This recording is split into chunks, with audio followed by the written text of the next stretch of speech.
sale del corazón es una acción de gracias. Gracias, gracias por el sí a la vida que tuvieron nuestras madres. Nosotros somos sobrevivientes. Somos sobrevivientes. Hoy en día, cuando el corazón del ser humano está tan destrozado, tan inhumano, que incluso la maternidad está desbaratada. Cuando las mujeres hoy en día consideran, algunas mujeres consideran que matar a sus hijos es un derecho, que asesinar a sus hijos es una opción, olvidando lo que dice el Señor: no matarás. Muchas de nuestras madres tuvieron que pasar situaciones difíciles y batallaron y nos tuvieron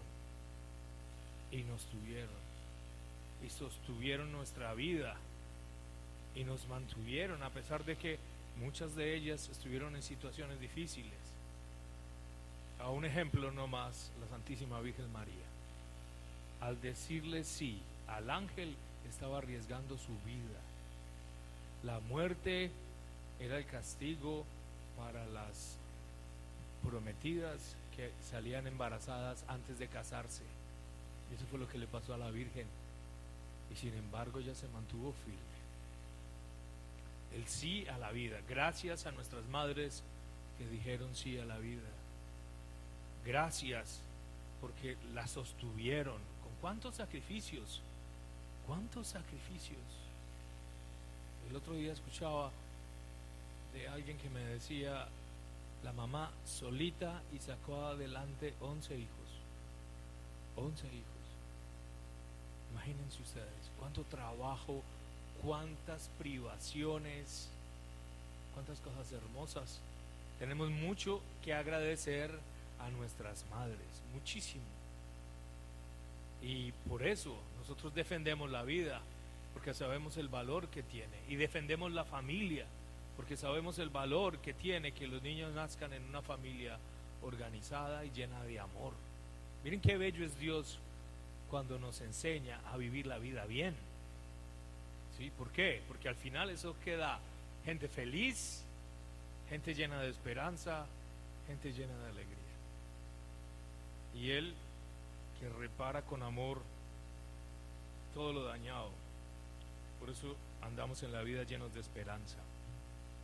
Hoy la primera lectura nos muestra el ministerio de Pablo y Bernabé. Pablo, el perseguidor; Pablo, el acusador, el que metía a los cristianos a la cárcel, el que se fue ensañado de ira y de odio a perseguir a los cristianos, incluso a otras ciudades.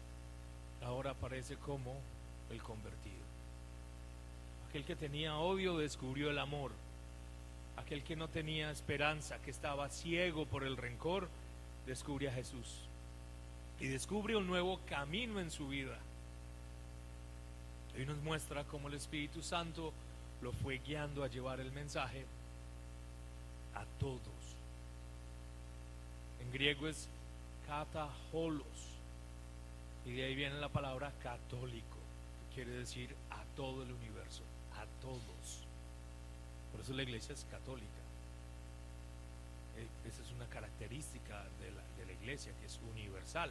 Y aquí lo vemos desde sus principios. Pablo y Bernabé llevando la buena nueva de la salvación a aquellos que no tenían esperanza, que no pertenecían a la alianza, que no conocían ni vivían según el amor de Dios.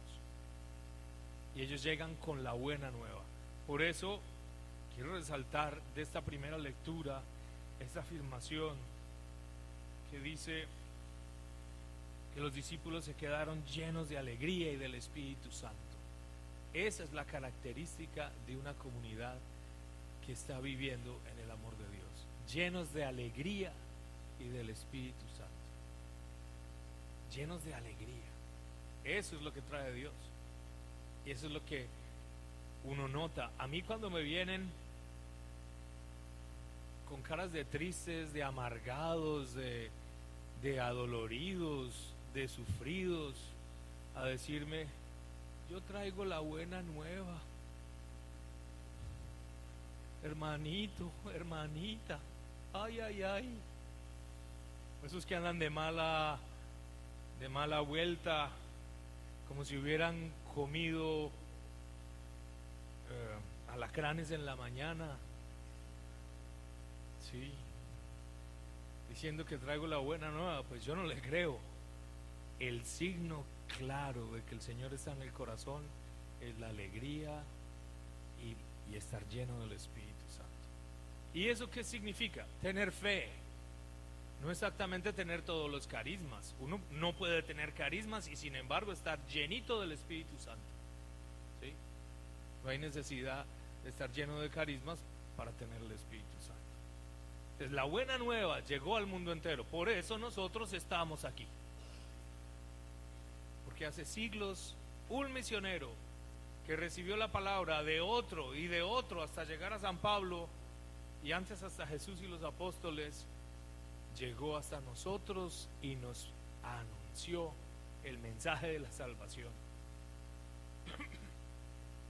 Es tanto, es una multitud incontable, nos dice el apóstol San Juan en el Apocalipsis, cuando dice en la segunda lectura: vi una muchedumbre tan grande que nadie la podía contar. ¿De dónde estaban? Frente al trono de Dios. ¿Y dónde queda el trono de Dios? En el cielo. Estaban en el cielo, son salvados, ¿cierto? Ahí estaban con el Señor. Una muchedumbre de todas las naciones, de todas las razas, de todos los pueblos y de todas las lenguas. Y vuelve y refuerza la idea: es la iglesia católica, ¿sí? No es la iglesita chiriquitita, no es ese grupito que salió por allá, es la iglesia de Cristo. Todos, todos. Y es como si San Juan nos estuviera mostrando una foto de esas de graduación. Si ven esas fotos de graduación, cuando uno las ve, yo hace unos meses me volví a encontrar con mis compañeros de grado de high school, hace 30 años, hagan cuentas. Y yo ya era viejo cuando me gradué, wow. Y me encontré con ellos y entonces empezamos todos a buscar la foto del grado. ¿Y dónde estás? ¿Y quién eres? Y a ver, ¿y cómo has cambiado? Se te cayó el pelo, pero ¿cómo estás de gordo y de viejo? No, pero tú sí te conservas muy bien. Y empezamos después de 30 años. Y hace el viernes, uno de esos compañeros está viviendo aquí en McKinney y trabaja aquí a 10 minutos de la parroquia. Entonces fuimos a comer juntos. Nos encontramos después de 30 años. Y fue muy, muy impresionante porque él se llama Carlos Parra. Y entonces Carlos Parra tenía 15 añitos cuando estaba en la escuela. Él se graduó muy jovencito. Y me decía Carlos Parra, él era el único protestante del colegio. Era un colegio católico, pero él era el único protestante. Entonces me decía él contándome que de la iglesia a la cual se metió su papá era una iglesia sabatista, que a su vez se había desprendido de los adventistas. Y recordemos que los adventistas se desprendieron de los pentecostales. ¿Miren cómo va la cosa? Y que ellos tuvieron un cambio y que luego esa iglesia se separó, y de esa iglesia original salieron 90 grupos distintos. Y me contaba la trágica situación de su familia completamente dividida. Porque primero fue el papá que se metió en esa secta y toda la familia creció con esa secta, pero luego esa secta tuvo una división y entonces esa división también afectó a la familia, porque un hijo agarró para acá y otro para allá y otro para allá, y no se hablan entre ellos, no se hablan. Es una familia dividida. La mamá no se habla con los hijos no se hablan con el papá, todos divididos a causa de una mala interpretación de la palabra de Dios. Y hoy Jesús dice que Él es el pastor ¿De cuántos rebaños? ¿Muchos o uno? Un solo rebaño. Un solo rebaño, un solo pastor, un solo Señor. La palabra iglesia no significa 4 muros. Somos nosotros que seguimos al Señor. Por eso el Señor nos dice clarito en el Evangelio: mis ovejas escuchan mi voz. Escuchan mi voz. Cuando tú te pierdes, cuando dejas de escuchar la voz del Señor.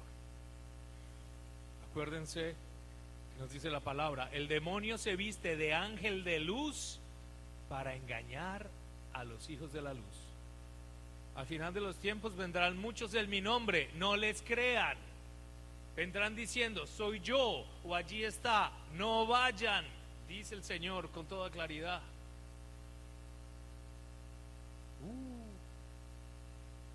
Y mire lo que pasa, familias divididas por completo.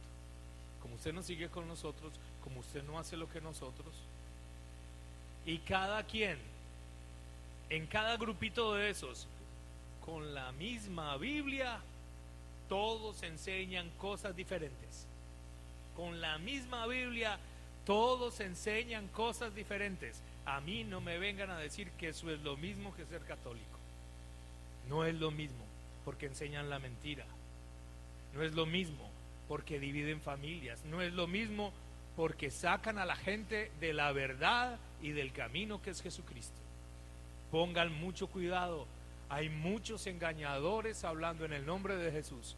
No todo el que tiene una Biblia en la mano y se sabe algunos versículos de memoria es sabio en Biblia. Yo por eso le doy tantas gracias a Dios que aquí tenemos al Padre Rafael. Ese sí es sabio en Biblia. Más de 25 años estudiando la Biblia. Y eso es lo que tenemos en la Iglesia Católica. No un cursito de 8 días y salga y usted ya es pastor. Cursito de 8 días y salga y usted ya es pastor y abra un garage, ponga música a todo volumen, agarre la Biblia, aprendas estos versículos de memoria y vaya a salvar gente. Juá, juá. Mis ovejas escuchan mi voz. ¿A quién estás escuchando tú? En las elecciones pasadas salió un anuncio grandísimo en la prensa, en el Dallas News, y era un aviso de toda la página y era un joven, era todo color, o sea, es un anuncio que valió más de $1 millón. Y ese joven decía ahí, mi nombre es fulano de tal, yo soy católico y soy pro-choice, pro-aborto. Decía, es normal, yo puedo creer en Dios y ser pro-choice. Ojo, hay mucha gente que ha creído esa mentira y han escuchado la voz de aquel que no es el pastor y empiezan a jugarse la vida y a tomar decisiones y a pensar y a actuar según la voz de uno que no es Dios, y siguen un engaño. Y es así cuando empezamos a escuchar la voz de otros pastores que nos engañan.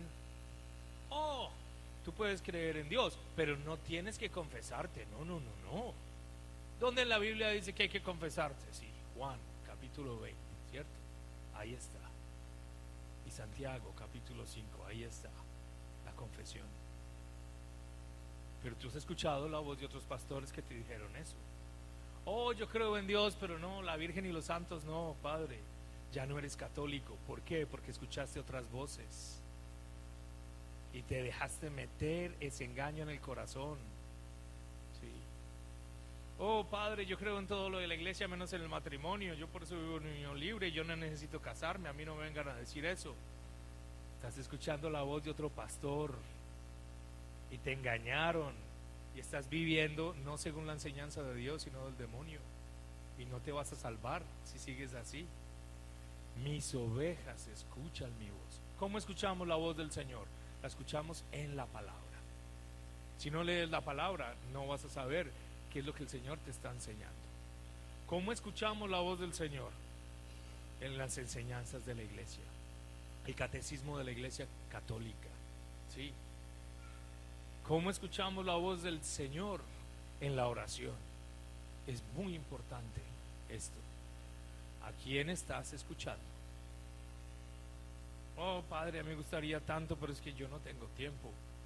Y en las telenovelas y en las series de televisión, ¿cuánto tiempo gastas? 1 hora, 2, 3 horas. Y si la telenovela dura 1 año o 2, te las ves todos los capítulos. En 1 año o 2 ya te habrías leído la Biblia completa, en 1 hora diaria dedicada a la palabra de Dios. ¿A quién estás escuchando? ¿Quién es tu consejero? ¿Quién te dice cómo vivir la vida? ¿Cuál es la voz, el pastor que estás escuchando? Yo las conozco y ellas me siguen. Se lo dijo a Pedro clarito: Pedro, ¿me amas? Apacienta mis ovejas, apacienta mis corderos, alimenta mis corderos. Jesús es el buen pastor, pero su pastoreo se lo dejó a Pedro. Tú eres Pedro, sobre esta piedra edificaré mi iglesia. Y tú eres el pastor, apacienta. Se lo dijo solo a él, no se lo dijo a nadie más. Por eso nosotros escuchamos la voz de Pedro, porque es la voz del pastor, ¿sí? Y ellas me siguen. ¿Cómo estás siguiendo tú al Señor? Pues yo voy a misa cuando me nace. No cuando el pastor te llama, sino cuando te nace. O sea, que no estás siguiendo al pastor, estás haciendo tu gana. ¿Sí?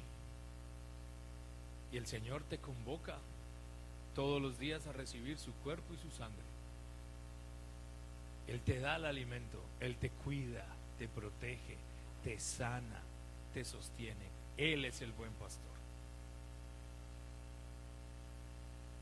Y lo último, cuando dice Jesús, el Padre y yo somos uno.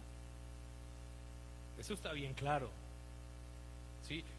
El Padre y yo es como si fuéramos uno, no dijo eso. El Padre y yo somos uno, es una afirmación, es claro, y está afirmándolo en todo, en la naturaleza, en el ser, en la esencia. Es decir, Jesús es Dios y el Padre es Dios, y los dos son uno, un solo Dios. Qué bonito misterio. Eso pasa también en el matrimonio. Cuando se casan, se vuelven uno solo. El Padre y yo somos uno. Entonces, como hay muchos hermanos separados que niegan que Jesús es Dios, mormones, adventistas, pentecostales, testigos de Jehová y otra cantidad de sectas que niegan que Jesucristo es Dios. Está bien claro. San Juan capítulo 10 versículo 27 al 30. El Padre y yo somos uno. Jesús es Dios. No tendrás otros dioses delante de mí. Y Jesús quiere que lo escuches y que lo sigas. Pero esa decisión solo la tomas tú. Padre, es que mi mamacita es tan católica, ella sí va a misa mucho. Y reza y lee la Biblia. Y ella reza por mí. Sí, ella se va a salvar, pero tú no. Ella sí se va a salvar, pero tú no. Escuchas mi voz y me sigues. Que así sea.